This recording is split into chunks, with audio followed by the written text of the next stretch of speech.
All news, all day. News Radio 1080 KRLD. Water restrictions continue in the face of the drought conditions, and most experts feel it's only going to get worse this summer. We also know that trees are good for the environment, but which trees are best in a very dry North Texas? Steve Hauser owns Arborilogical Services in Big D. In the dry times, we want to gear towards trees that are drought tolerant, that can tolerate low water use. Cities have restrictions on our water now, and so we need to gear our recommendations towards lower water use plants. So if you're talking about smaller to medium-sized trees, the most common recommendations would be forest pansy redbud, for instance, Carolina buckthorn.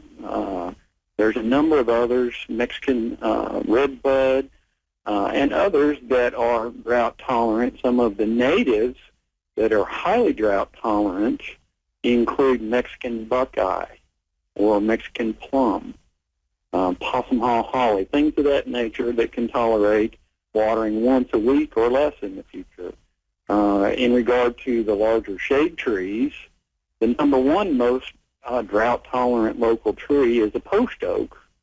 There often have been called the cast iron forest that existed here because it could tolerate everything that Mother Nature could throw at it. And here in Texas, that's asking an awful lot. I know that the soil is different in different parts of Texas, but in North Texas, are there big differences? Well, that's a very good question because the soils across the DFW area vary immensely.